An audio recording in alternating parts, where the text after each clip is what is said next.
It's showtime. You're not here, you missing out, because this show... Welcome to the greatest wrestling program in the world.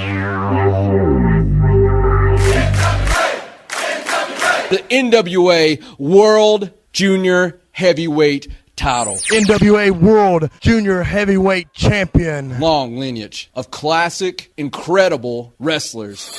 Junior Heavyweight Champion. Pound for pound.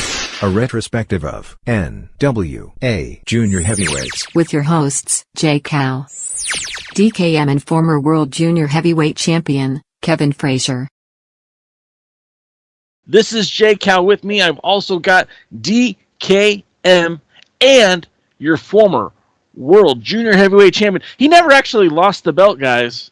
Kevin Frazier. Welcome to the show, guys. And we're here. We're here to talk about the NWA World Junior Heavyweight Championship. Now, in the last episode, we went into detail about the history that brought the NWA to here, to this moment.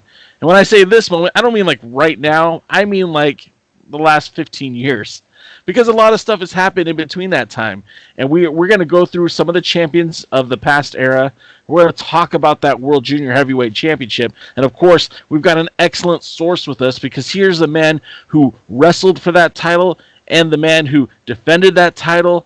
And that this man not only wrestled and defended that title, but he did so on television and multiple markets. We're talking about NWA On Fire, NWA Mountain State, and NWA Hollywood.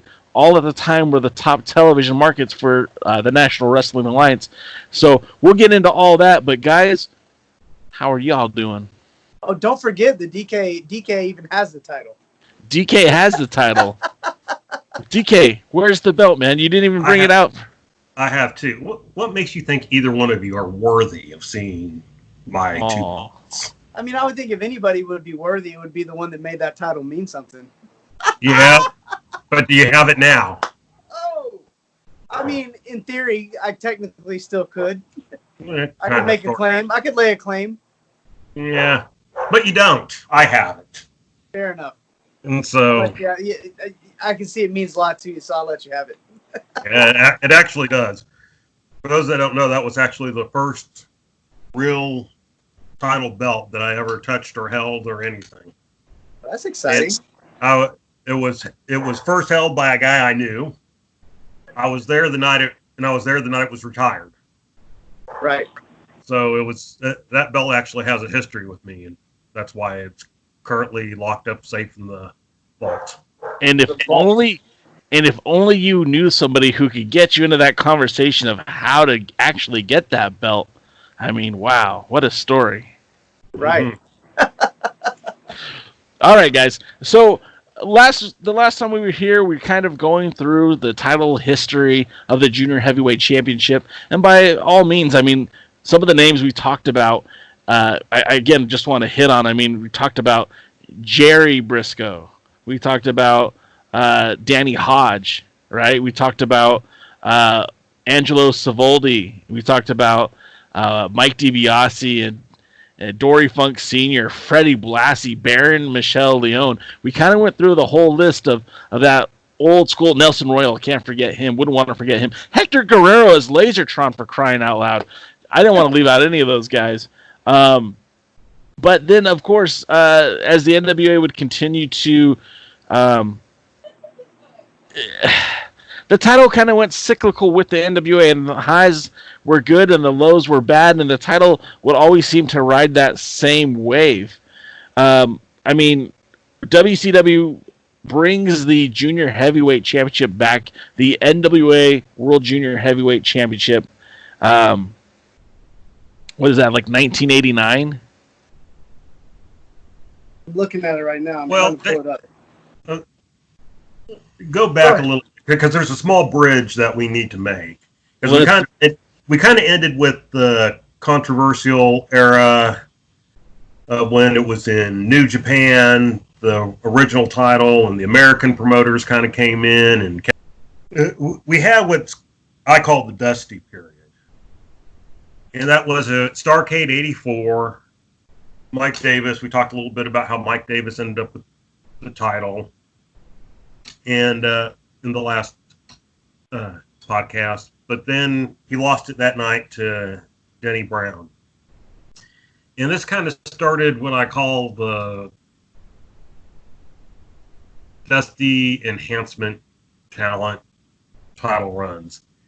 At least in Jim Crockett Promotions, the title never really meant anything. Denny Brown, who was a good wrestler, wrestled out of Florida and would make some appearances in Florida, the Central States area, and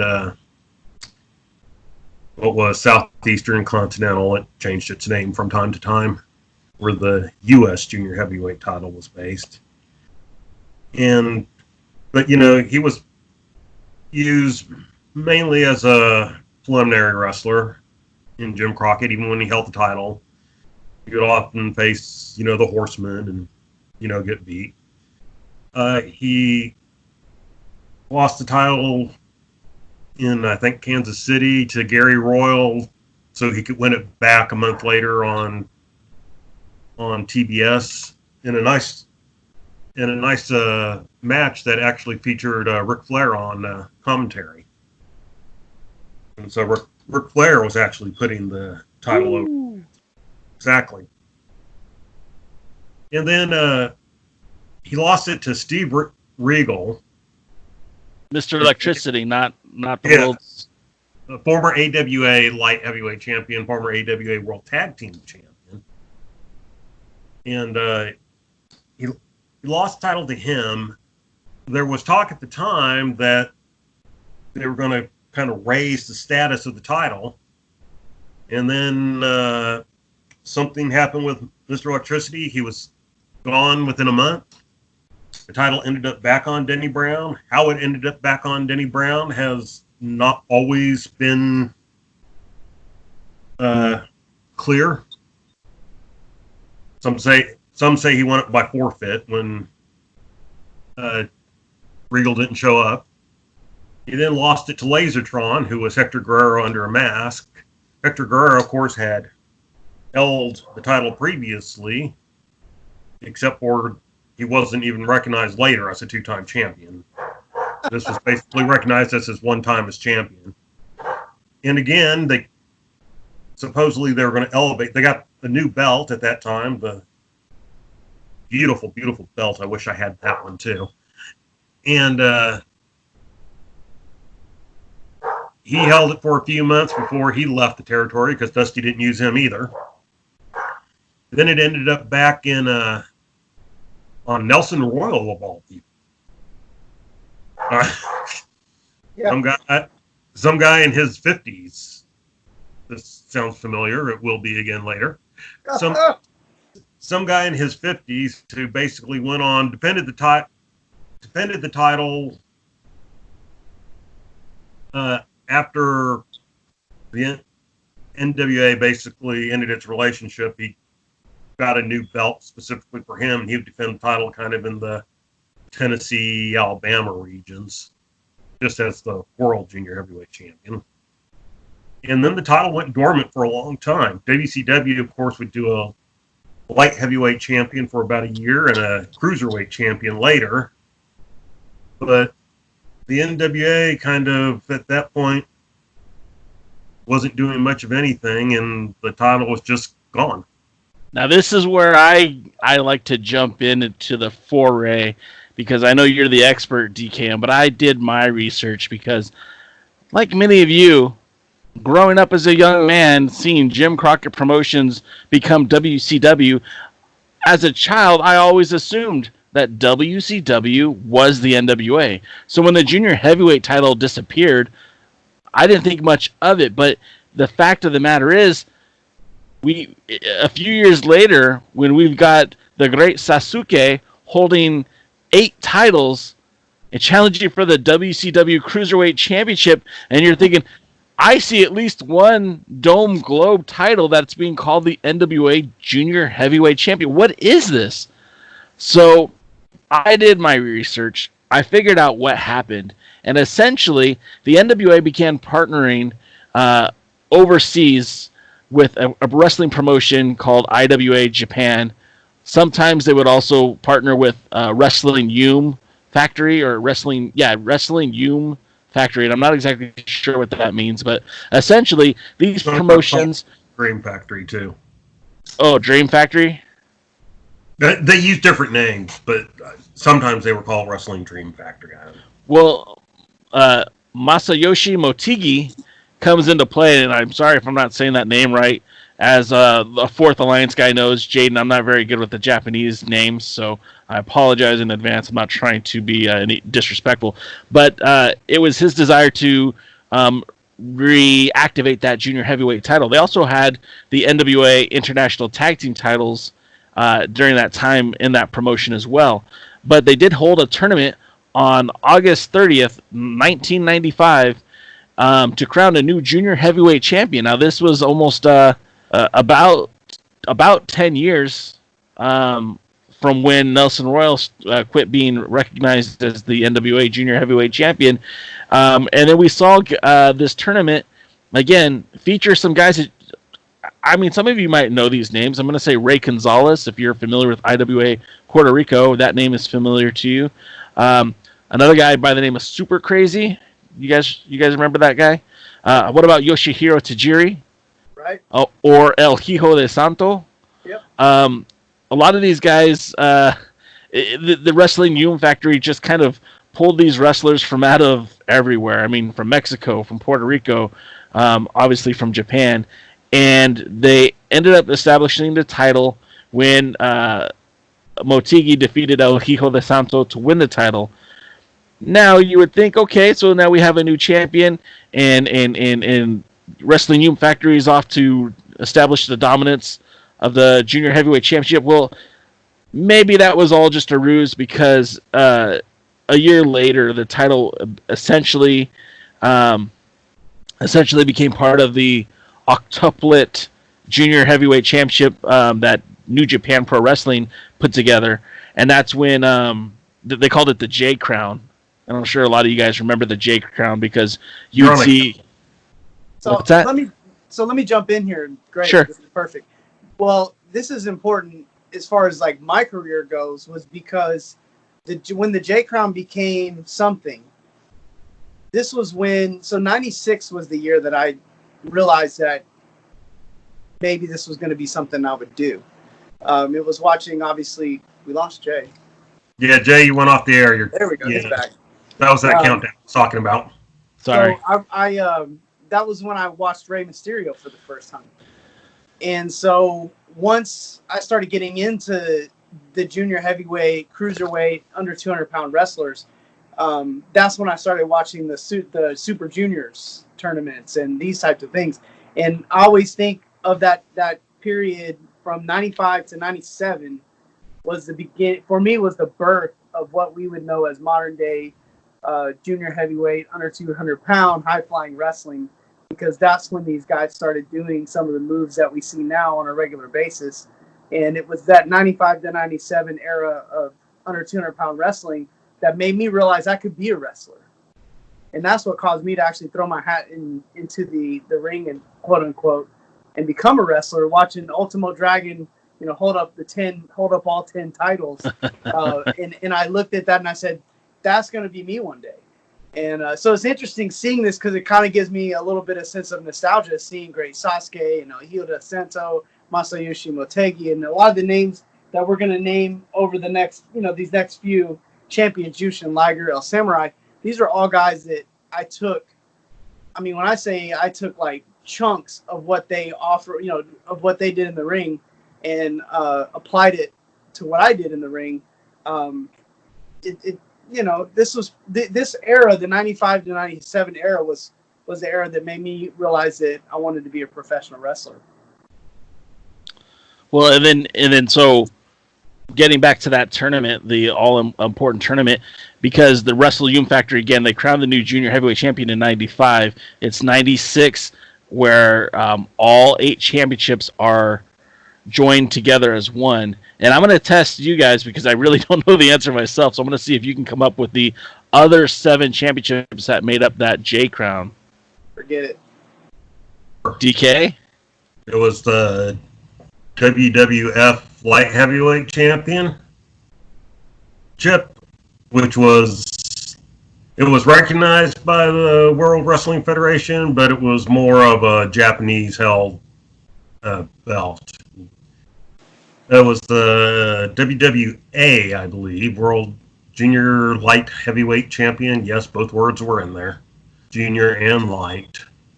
The War International Junior Heavyweight Championship, Wrestle Association R. It looks like he's reading it off a screen right now, just so you know. He is. All right. He had already pulled it up when Jay asked, before Jay had ever asked, because he was curious. The UWA World Junior Light Heavyweight Champion, and other one where both things are in there. So that was the NWA World Welterweight Championship, which was based out of Mexico from CMLL. Of course, we talked about the NWA World Junior Heavyweight Championship, the IWGP Junior Heavyweight Championship, and the British Commonwealth Junior Heavyweight Championship, which, by the way, is still a title defended today.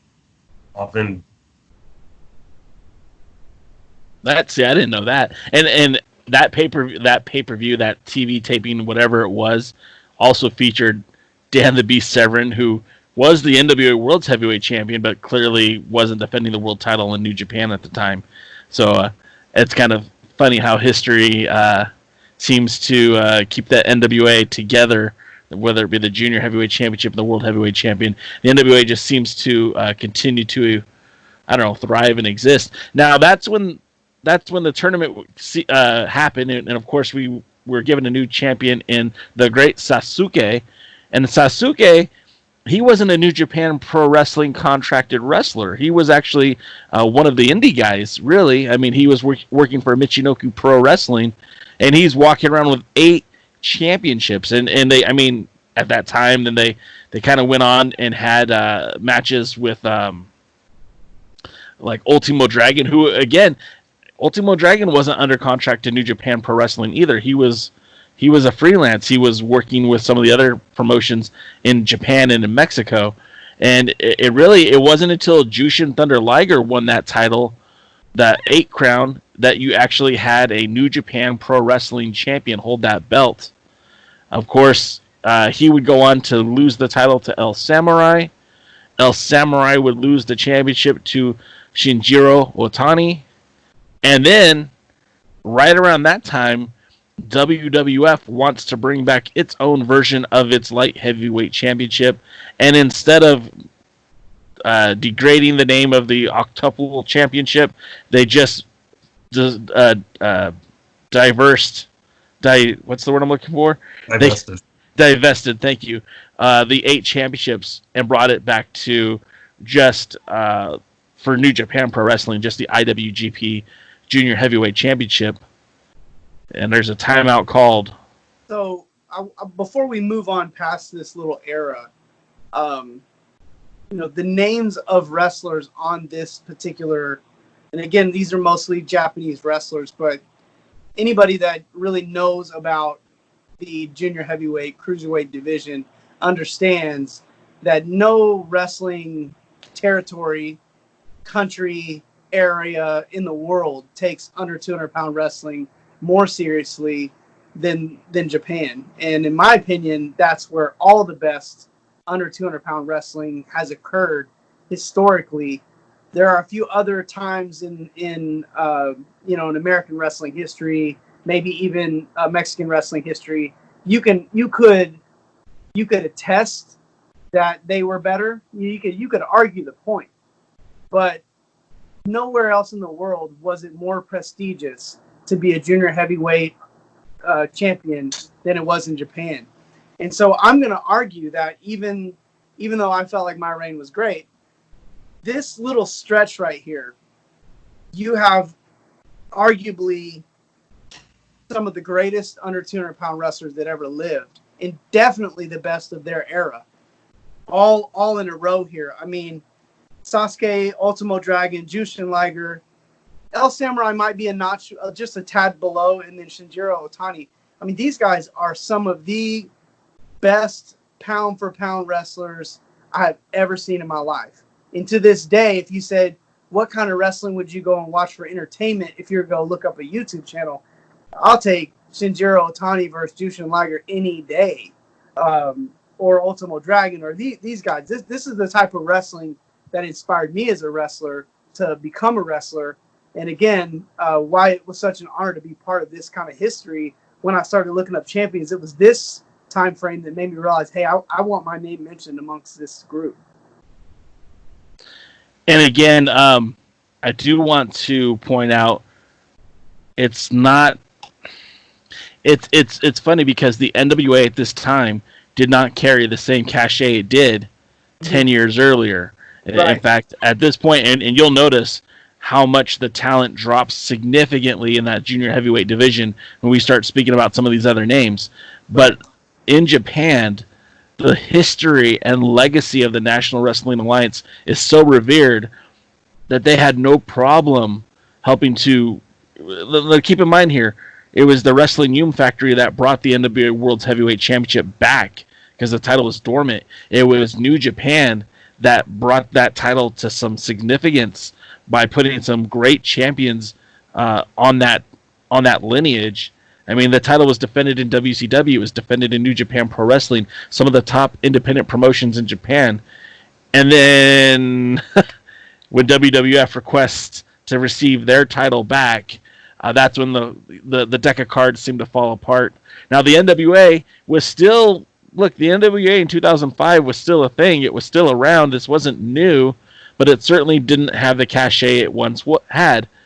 And then we get on, well, I said 2005, but what I meant was 1999, that 4-year stretch with the junior heavyweight title, because then we get Logan Kane. Now, DKM, you're twice the historian I am with the National Wrestling Alliance. Tell me what you know about Logan Kane. Well, this was an interesting time in history just to begin with, because the junior heavyweight title didn't originally come back quite as smoothly or wonderful as you might like it to. It actually started when Dennis Corluzzo created a NWA Light Heavyweight Championship. And they didn't call it World. They just called it the Light Heavyweight Championship, but there was a suggestion in there that it was like the top title or whatever. And it was held by some of his things, and the last guy to hold that particular title was some 300-pound wrestler. It was supposed to be a gimmick-type situation. And so the NWA board at that time kind of came through and said, no, we don't think this looks good. They basically made Dennis give up the title. They renamed the title, declared it vacant, renamed it back to the junior heavyweight title, and decided to hold a tournament. And Logan Kane, who was a top wrestler, indie wrestler for one of the NWA promotions, won it. He was about as good of any of the other champions of this time. Some were better than others, but there's not a lot to say about him. The fact that none of you have probably heard about him, I think, just sums it up. And again, this is we're talking 1999, so the internet's still very much in its infancy. There wasn't a YouTube. There wasn't the NWA didn't have national distribution. I mean, it kind of is what it is. To get these matches, you had to be an avid tape trader. That's why they really don't. There was no physical title. There was the belts that were used during this time were basically whatever the promoter had in his in his drawer. Wow. So you'll see guys that hold it, that are holding replicas of the the original figure inks, big gold. You'll see wow. You'll see somebody holding a title that says cruiserweight. when Mike Thunder held it for his 3 months here in Texas, he used NWA Figures Inc. heavyweight replica. I mean, there's just no belt. The NWA at this time is not in a position. By the way, there was no women's belt either. So, let me interject here. So, this 1999 was my debut in professional wrestling, and so it's really interesting how this story kind of comes full circle for me, because in 2001, I think it was, it was late 2000, early 2001. I started wrestling for NWA Southwest, which is everybody's favorite promoter, Ken Taylor, who actually I never had a problem with Ken Taylor. To this day, I don't have a problem with Ken Taylor. It's not my favorite Facebook to scroll through, but but he always treated me well. But this was my first endeavor with him. NWA He promotes Southwest. wearing a mask. What's that? He promotes wearing a mask. Oh well, fair enough. So so Rodney Mack was a NWA Southwest Texas heavyweight champion at the time when I started getting involved with Ken Taylor, and so Mike Thunder was a guy that I wrestled probably a dozen times, maybe. So it was a real interesting thing because, I find it interesting that I don't see Cassidy Riley's name on the list of champions, because it was understood at the time that he was the under 200-pound champion. So it's really bizarre to me to not see his name recognized on the list, and really I don't know what that means or what happened in that for that to be taken off of there. But it was for me. I didn't have it wasn't on my radar until I started wrestling for the NWA, and then I became the NWA Junior Heavyweight Southwest. I guess it was the Southwest Junior Heavyweight Champion. And at that point in time, which I don't even think is recognized either. I sometimes I don't know how these get lost in the shuffle.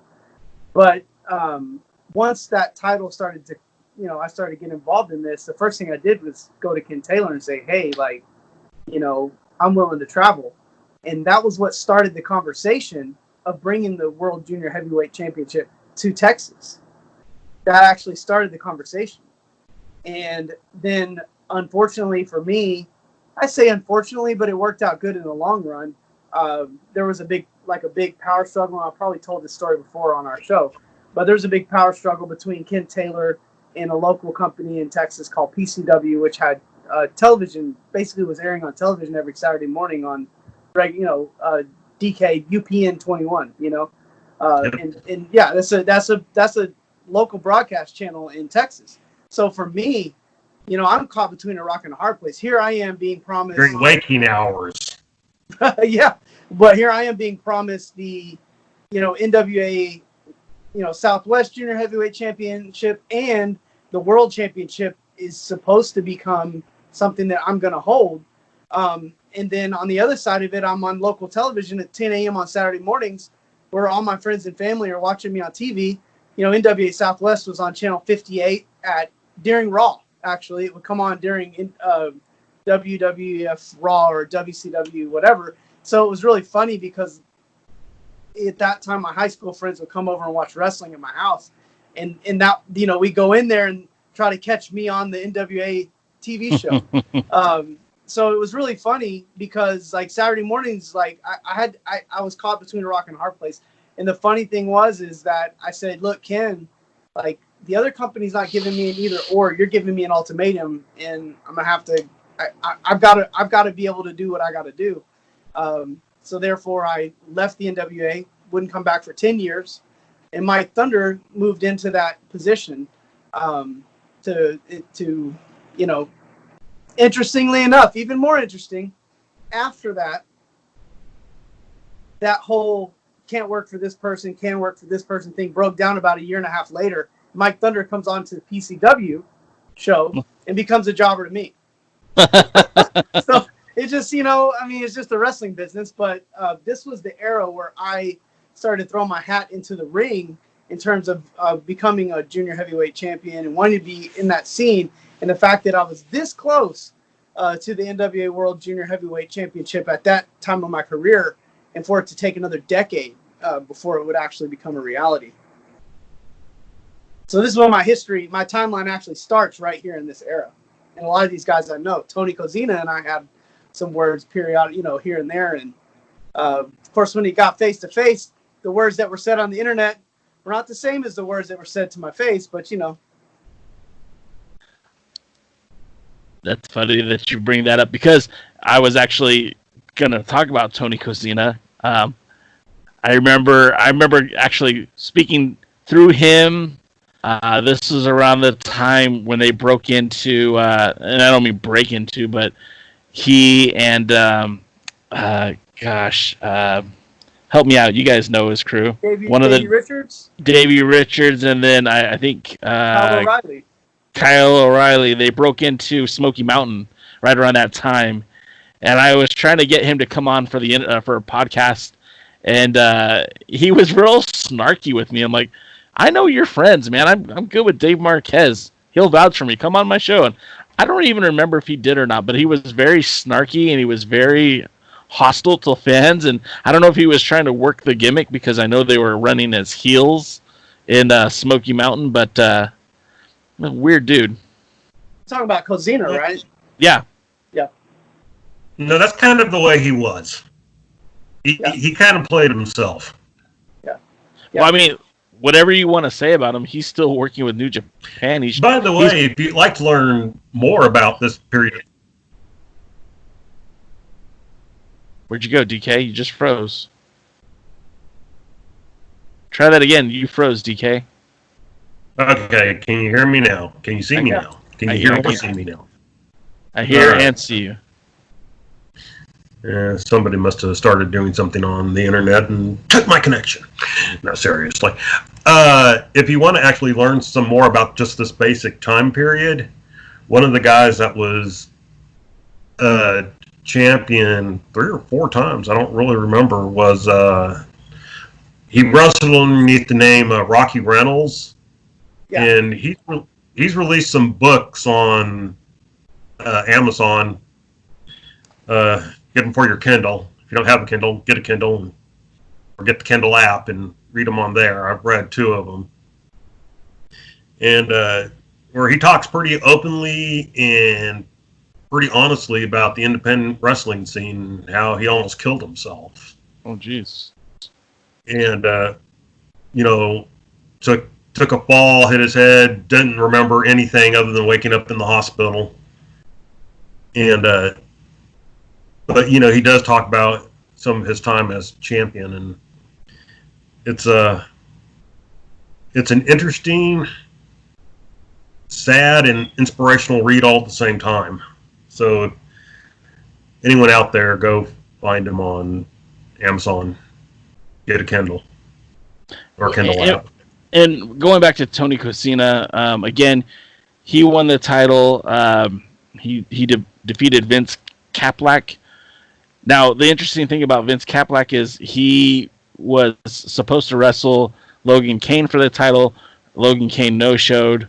So he was essentially awarded the title, and then he had to wrestle against somebody to win the title. They weren't just going to hand it to him. So he beat Chris Hero, who, I don't know, maybe in 1999, Chris Hero was a junior heavyweight, but seeing the guy today, it's hard to believe he was anything close to a junior heavyweight. Chris Hero was a pretty thin guy when he first started in wrestling, but he was hot even back then. I mean, everybody on the independents knew who he was, and he was definitely a guy. When you're an up and comer, you're like picking out guys you're trying to get into the conversation with, and he's definitely one of the guys you wanted to be in the conversation with. And in all respect, to Tony Kozina, when you look at this list of names, him and Rocky Reynolds are probably Jimmy Rave. These are probably the most known guys of the time, and probably were the most prestigious names that could be holding the title in the NWA that were regular wrestlers at the time.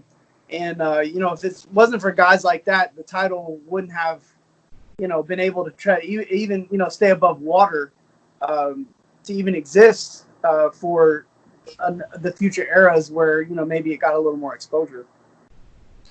And as we go through that list, like you said, Mike Thunder, Lex Lovett, Jason Rumble, and with the support of the bad boy Tony Rumble. I mean, I don't know exactly. Say that again. Tony had passed by then, but he was okay. He was basically running the promotion. Okay, and so again, you're having a lot of these guys who, like Kevin said, it was the best which you could get at the time.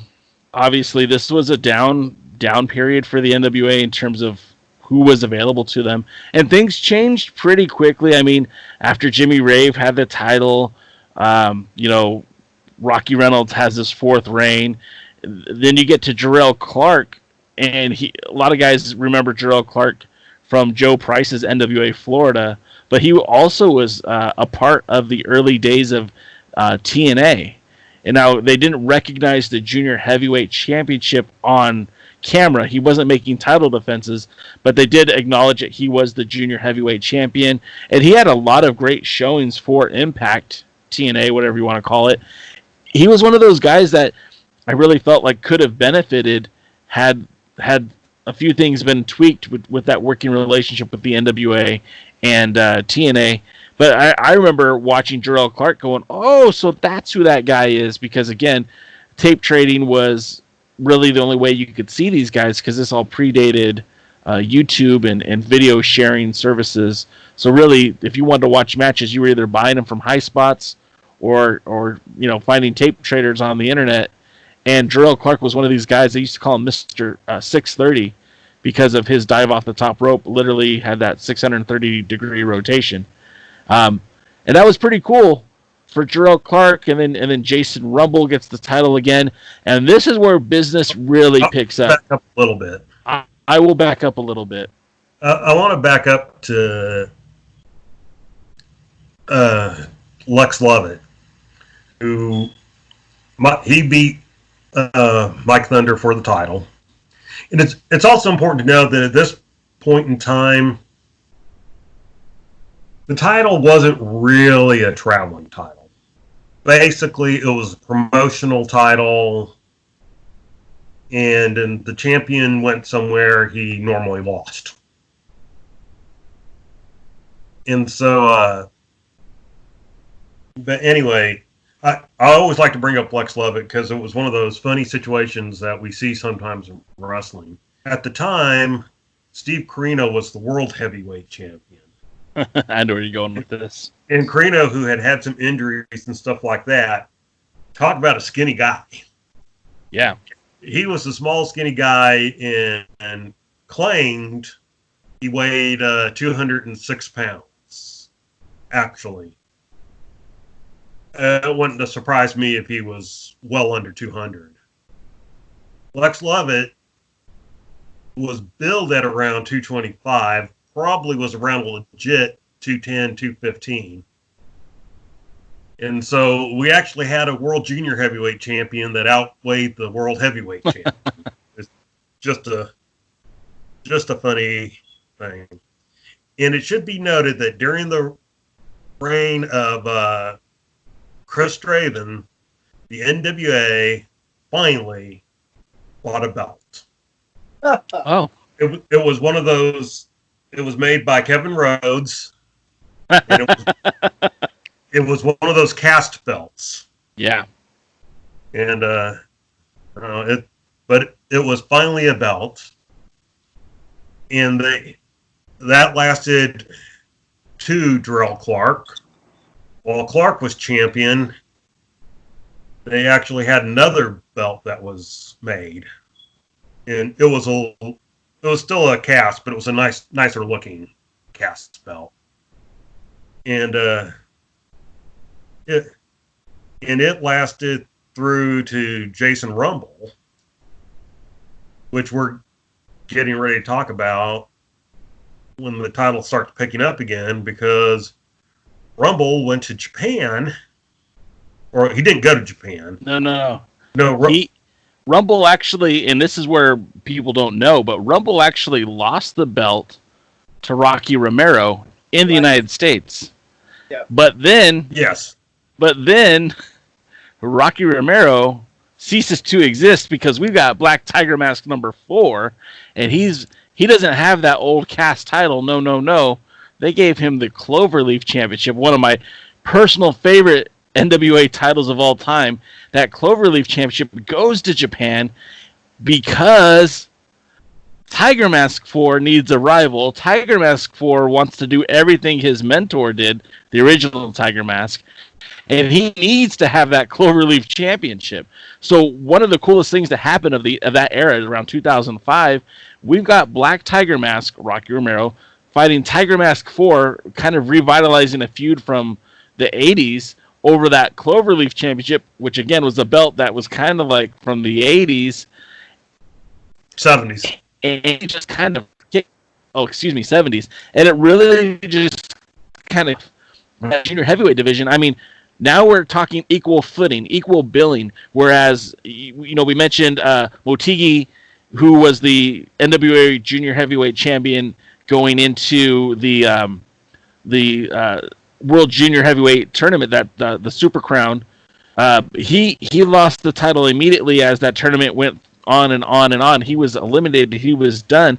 But Rocky Romero as Black Tiger Mask was on equal footing with Tiger Mask number 4 because he actually won the IWGP Championship, and the NWA was booked to look strong in New Japan Pro Wrestling. The champion now had both titles, and that was something that, again, hadn't been seen in a while. Now, of course, this was all storyline because they were trying to make Tiger Mask a much bigger baby face and more sympathetic, and they were trying to get the heel heat on Rocky Romero, and it all worked because then Tiger Mask did win the title, and again he held that title for quite a long time, and as we all know, in Japan, championship belts don't tend to move very much, and the title matches don't happen as frequently as it does in the States. But then you've got Tiger Mask, who has that title, and Black Tiger Mask is now gone from New Japan Pro Wrestling, and we're trying to figure out when we're going to see the World's Junior Heavyweight Championship, return to the NWA, and that brings on Mike Quackenbush. But you were talking about the belt, that it was the Cloverleaf belt? Yes, sir. It's important to point out that this was the original Cloverleaf belt. That this is the one that Tiger Mask basically took with him when he first held the title. Oh. So this wasn't a new belt made. It was the original belt. Interesting. That Tiger Mask had kept in his possession. And because that actually will play into some stuff later. That's why it's important to know that. It's also important to know that one of the reasons that it was given so that Tiger Mask 4 could win it is because Tiger Mask 4, unlike 2 and 3, was actually a student of the original Tiger Mask and endorsed by the original Tiger Mask. Right. Which, by the way, in Japan, they never use the numbers. That's that's an American thing, and that would be I'm gonna butcher the name, Sayama Satoru. I believe so. Don't make me lie. But anyway, yes. So that was he was. It was part of his way of showing the full endorsement for this version of Tiger Mask was that he let them use his belt, and that does play an important role in what's coming up. So, after a little over a year, the NWA finally is able to figure something out to get the belt on Mike Quackenbush. Now, I do want to say right off the bat, the history and tradition of professional wrestling has always been filled with good guys and bad guys. And I'm not talking about on camera, but I'm talking about the people within the industry. And you don't have to like somebody to understand the significance that they had in history. Mike Quackenbush is not a good human being. I don't like the guy. I don't like how he treated people. But we can't ignore the history that and the contributions he had for the NWA. So I don't want to pretend like he didn't exist, because then we'd look really silly talking about a title that for 1,000 days was on one person, and we just ignored it. But I did want to also point out that he's a piece of crap, and I don't like him. But he's the guy that beat Tiger Mask, and it's crazy when that happened too, because I pulled up the article that we wrote here on Championship Wrestling from Hollywood. No, on AllianceWrestling.com. We pulled up that history about when Mike Quackenbush won the title, and a lot of people were expecting different outcomes, because at that point, I almost gave away the secret. At that point, Tiger Mask was a hot commodity. Him coming to the United States to defend the title, we weren't sure if he was dropping the belt. Many fans speculated he would, but he had matches that were scheduled with the likes of Jason Dukes, Low Key. He actually even faced Black Tiger Mask in the United States. But then he drops the title to Mike Quackenbush, and a lot of us were puzzled by that because, again, you're looking at somebody who's at the height of his career, the height of his popularity. Tiger Mask, he was a name. He was a big name. And now he's doing a job to a guy who, honestly, he was known on the U.S. independents. Chikara was always kind of considered silly-ish, kind of buffoonery. And Quackenbush never hid the fact that he liked the silly side of professional wrestling. Yes, he was very technically sound, but the NWA opted to go with him as opposed to Jason Dukes, and of course as opposed to Low Key, who might have been the bravest answer. They probably couldn't afford Low Key, to be honest with you. And I do believe that Ed Schumann might have had something to do with this because Chikara at the time was promoting in the Midwest and was kind of sort of under that NWA banner through Ed Schumann. But ultimately, that's what we got. We got in Michigan, we got Mike Quackenbush winning that junior heavyweight championship. So just as far as like being, being an independent wrestler around 2007, Mike Quackenbush was a pretty big name. I mean, he was a guy that you as a independent guy were trying to find a way to, run into him somehow, some way. Not an easy guy to get matches with, but somebody you were trying to get matches with. So to me, at the time, it wasn't a no-brainer for him to be champion. What I thought, I really did. If you're talking about one of the top, who were the top independent wrestlers in 2007, you're definitely going to say Mike Quackenbush was on that list because he's a guy that everybody knew, and you didn't, if I'm down in Texas and I know about him, of course everybody else did. And again, like you were saying, I don't know much about the guy. I think we may have met a couple times. And again, all the stuff that's happened over in the last, few weeks, but taking all that off the table and just talking about where he was at the time, it was a no-brainer. He was kind of a no-brainer, I felt like, for the NWA because nobody knew much about the title stateside at that time. And the part that always puzzled me, because even myself was like, at that point I was thinking about the NWA, but it wasn't like I was going to go way out of my way to be a part of it.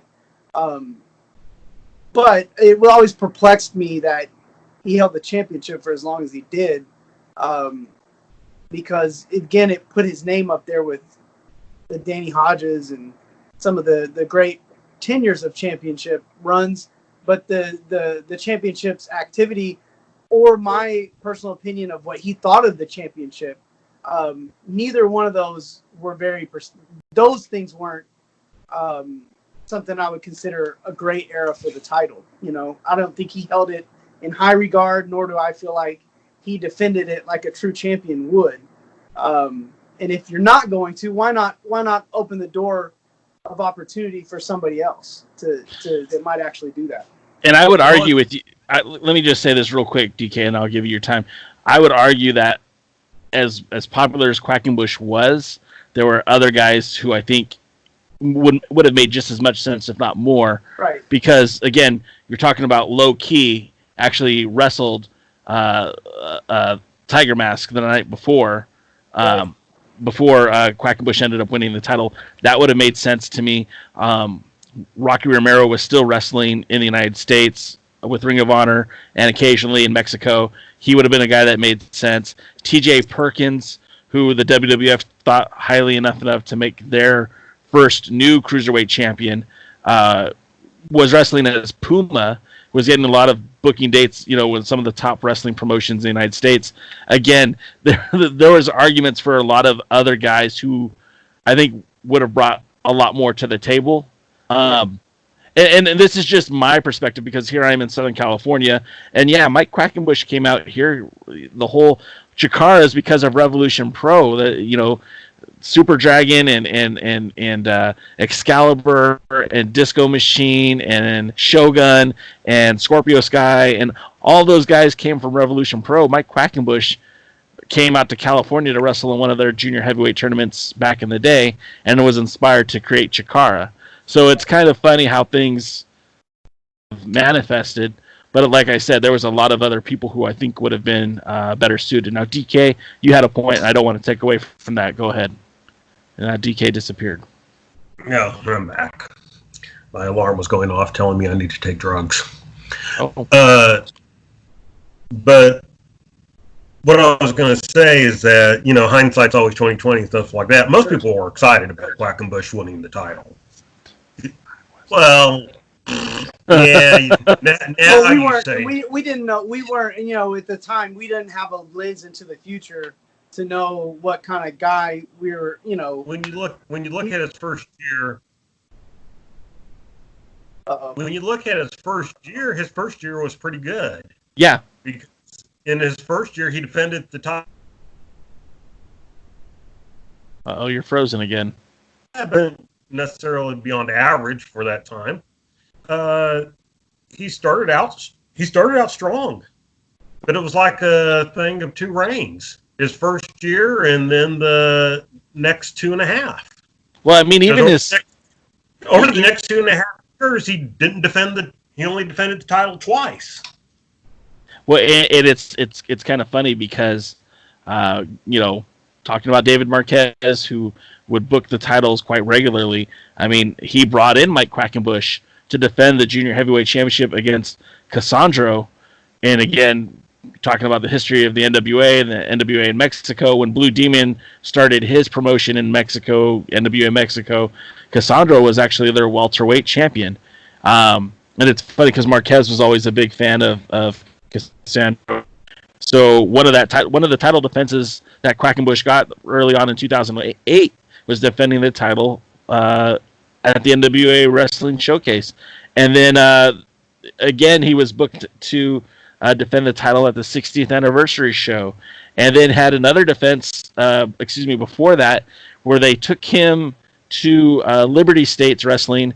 They were doing an NWA showcase. I don't know if that show ever made the light of day, but they didn't have a junior heavyweight to challenge Quackenbush. So they used Claudio Castagnoli, who a lot of you guys know as who?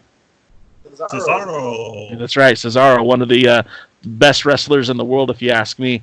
And so it's kind of funny. Like he was off to a good start. 2007 was shaping up to be good. 2008 kicked off well, and then all downhill with very few defenses in between. And we'd go months at a time without a title defense.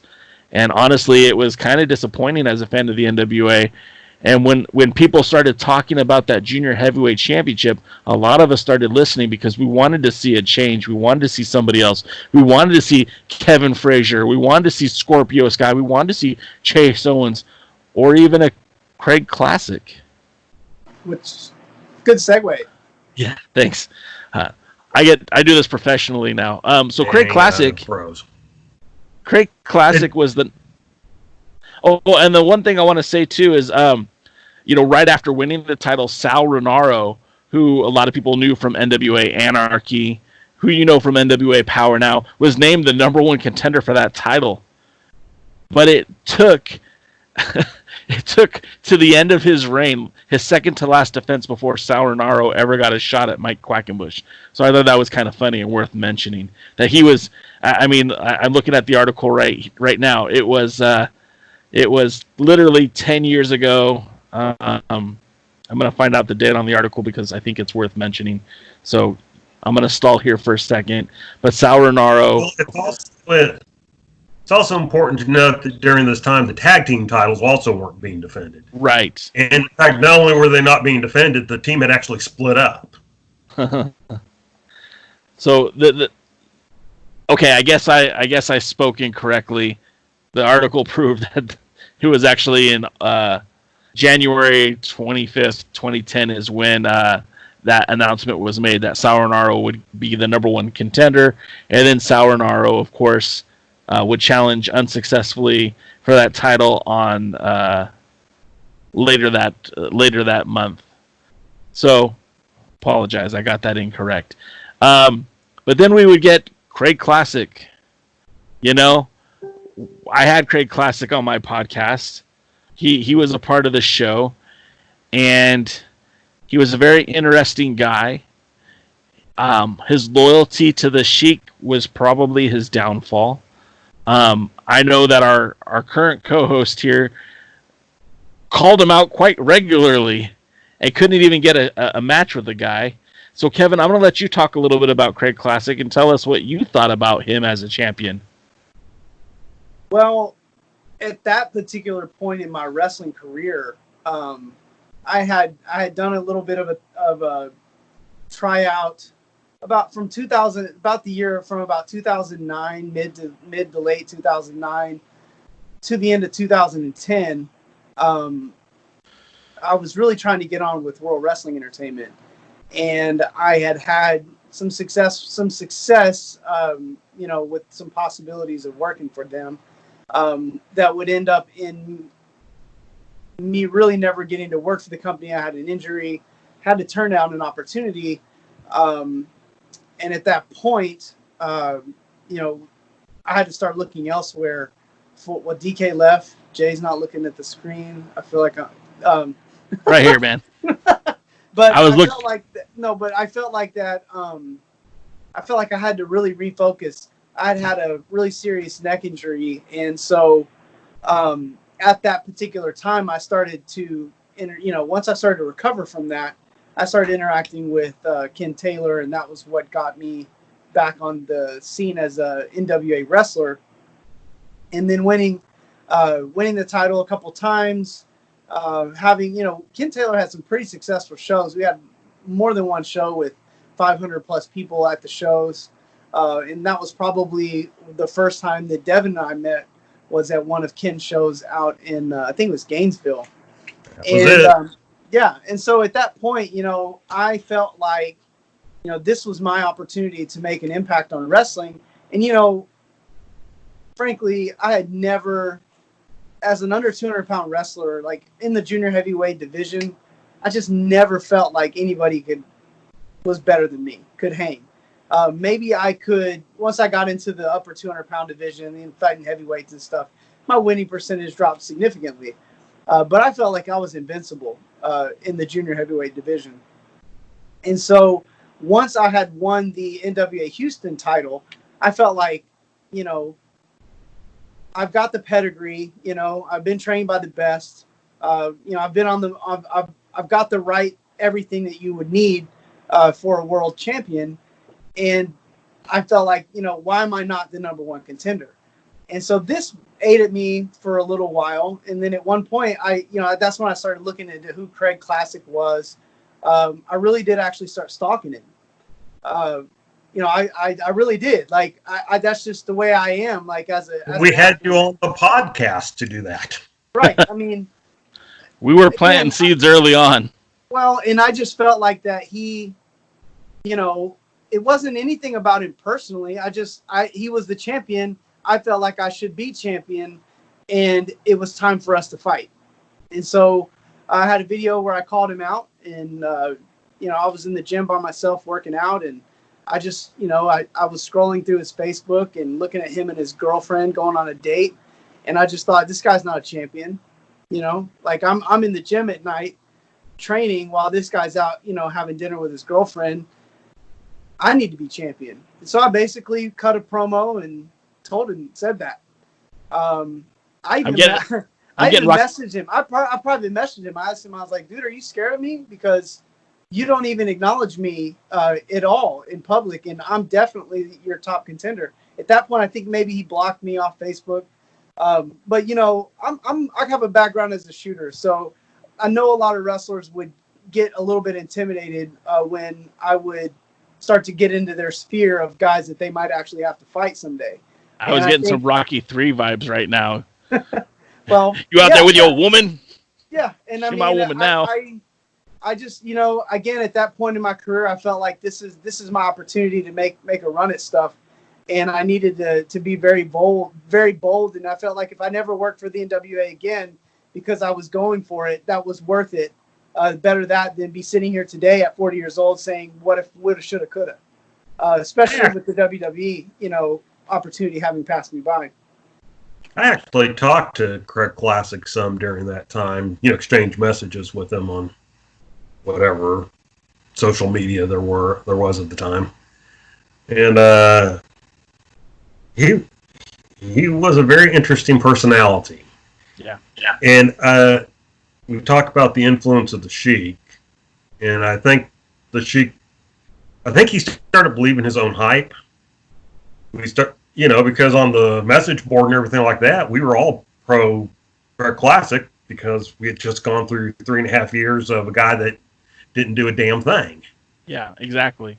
And so now we had somebody that was out there and defending, and he, you know, Sheik got him booked on a couple of big shows, and right, including in Mexico, and you know, some high attendance shows, and so suddenly he kind of, I think he bought into the hype from when I was talking to him, because I specifically asked him about Kevin one time, and his basic response was, well, nobody will pay to see that. And, you know, in his mind, he was a big draw, and he was important, which would lead to his later bad decision. Right.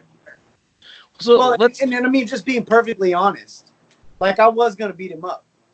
Like, that was going to happen. I mean, he was going to get beat up. And whether I went over for the title or not, after that match was over, everybody was going to know that I was the better wrestler. That's just where I was in my head at the time.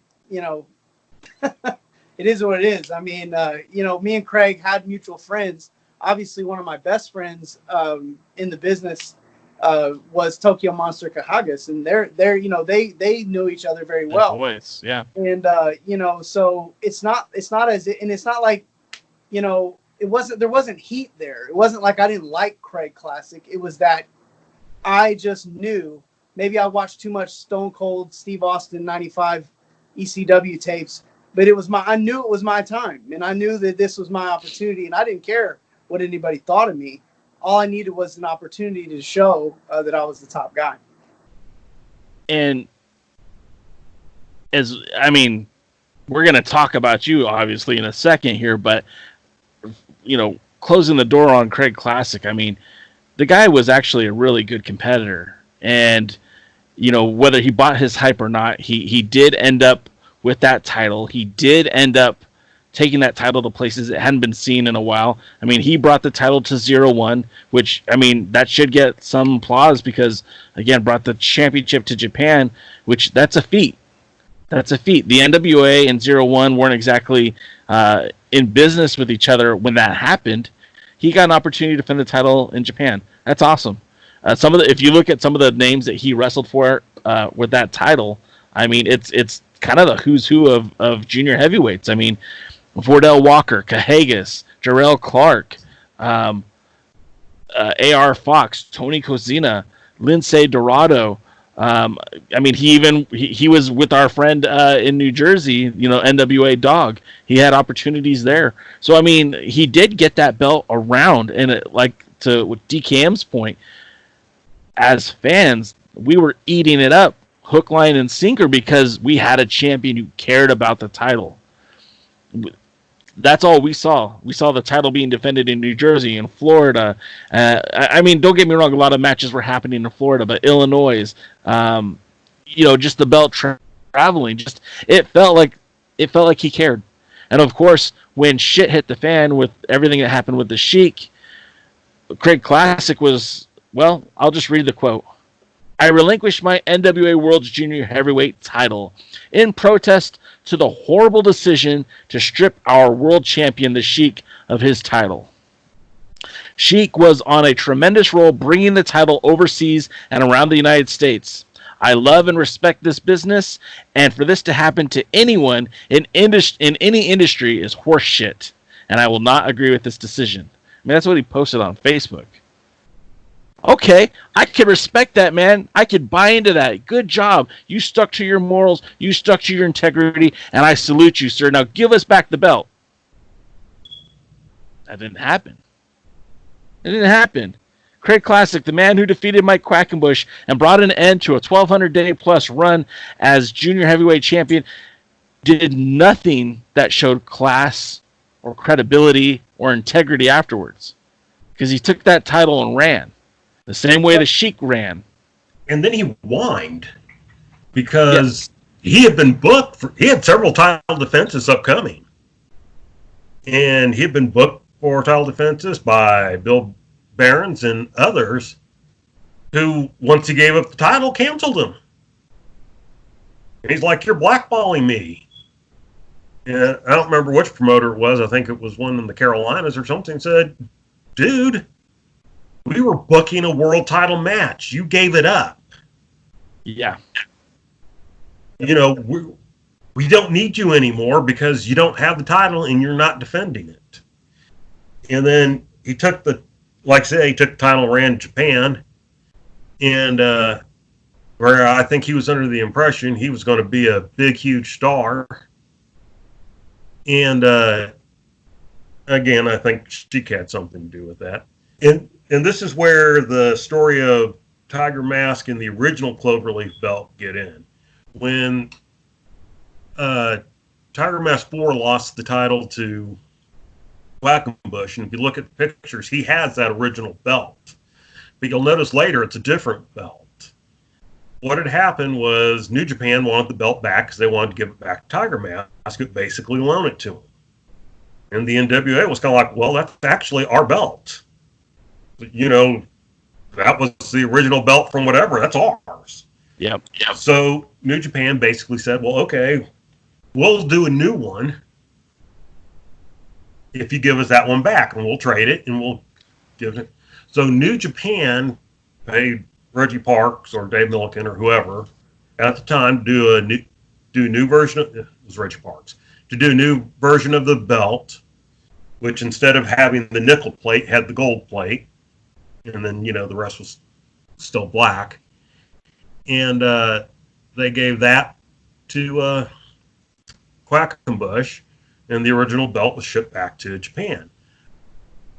Well, because wrestling, especially in this thing, was often a give and take business where a lot of things weren't necessarily handled with contracts and official paperwork, Classic was claiming, well, the belt's not really the NWA's. They stole it from New Japan. And so he kept saying, he goes, well, I'm going to send it back to New Japan because that's who the belt belongs to. And of course he didn't. He kept it. About 2 or 3 months later, he lost it in 0-1. And ever since then, it's been a 0-1 belt. And they recognize it as the new Wrestling Alliance, not NWA as the National Wrestling Alliance, but they got away with using the moniker because it was the new Wrestling Alliance. And what that brings us to as well, Craig Classic was supposed to be this he's supposed to bring the junior heavyweight division back on the map. That's what he was supposed to do. And he started off doing that. But what needed to happen was a revival where the junior heavyweight championship got back onto that equal footing that it had when Black Tiger Mask and Tiger Mask 4 were wrestling for that title, or even back when you could say New Japan had that title as part of its Super Crown. So the NWA, to its best efforts, and I really want to celebrate this. I believe this was an actual Bob Trobich event. I don't think this was promoted by another company. I think this was an actual NWA event Correct me if I'm wrong, DK. And no, it was Bob Drobich. You're right. And they put together the revival. It had a really cool video that Chance Prophet did, and it featured talents. And I'm going to go through the list here. Sugarfoot Alex Payne, who kind of broke in with the Ring of Honor. There was also NWA East's Chris Taylor, NWA Anarchy's Stephen Walters, and you guys know who that is. NWA Hollywood's Scorpio Sky, NWA Rampage's Mike Posey, NWA Midwest Tony Kozina, NWA Smoky Mountains Chase Owens, and of course our dear friend here, Kevin Frazier, representing NWA Southwest. Now this tournament, like at the time, maybe many of you don't know, Kevin was the Southwest Junior Heavyweight Champion. And Houston. And Houston. Scorpio Sky was the NWA International TV Champion. The title of that is now the United Wrestling Network TV title, representing the NWA. Chase Owens was the, not Smoky Mountain, but the Mountain State. I forget what title he had, but he was a champion as well. It was God, I remember what belt they used, but yeah, it was like the Mountain Heavyweight Champion or something like that. It was their secondary title. And so a lot of, I guess what I'm saying is these guys weren't slouches. These weren't nobodies. These guys made up the NWA. A lot of top names. And look, some of the names I mentioned. Scorpio Sky wrestling for All Elite Wrestling. Chase Owens wrestling for New Japan Pro Wrestling. Stephen Walters, was part of the revival. Now he's working in All Elite Wrestling as well. I mean, these guys were very credible names. Even then were very credible names. To see them kind of rise up with the NWA, and we put together this junior heavyweight title tournament. And, Kevin, no offense, I was rooting for Scorpio Sky. I know that DK was rooting for you. I was rooting for Scorpio Sky. What are you talking about? This was a great tournament, and I really think this was a great way to kick off the Junior Heavyweight Championship again for the NWA. And, of course, that night, you walked out as champion. Let's talk about that. Well, what I'd actually like to do, we've been going for a good hour already. And from this point going forward, I think there's a lot to talk about, especially for me having the inside info on what was all going on during the time. And then even, a lot happened after my reign as champion, even as it related to me as well. I'd like to give this era going forward maybe the time that it's due. So why don't we stop here, and then the next episode we can really talk about that. And again, some of my favorite guys would hold the title going forward. I know that maybe Chase and I maybe don't get along personally, but even to this day, he's still one of my favorite wrestlers to watch.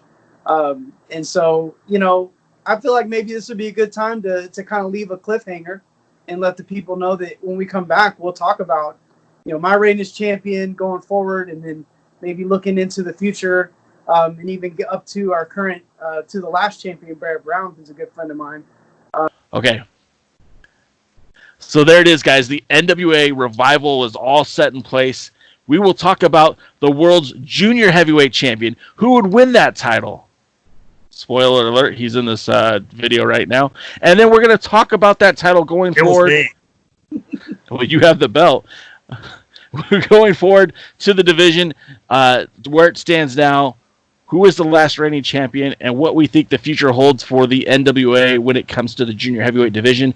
We hope you guys will stay tuned. And until next time, we'll see you at the matches. Thanks again for tuning in to the Alliance Blog Podcast, a presentation of alliance-wrestling.com. We genuinely appreciate your support. Would you consider subscribing so you won't miss any future episodes? We'd also like to remind you that we do a live stream every Tuesday at 5 p.m. Eastern, 2 p.m. Pacific on YouTube at the Alliance Blog. And you can follow us on Facebook, Instagram, Twitter, Tumblr, TikTok, and Twitch at the Alliance Blog. Remember, absorb what is useful, reject what is useless, add what is essentially your own. Thank you for tuning in, and we'll see you next time.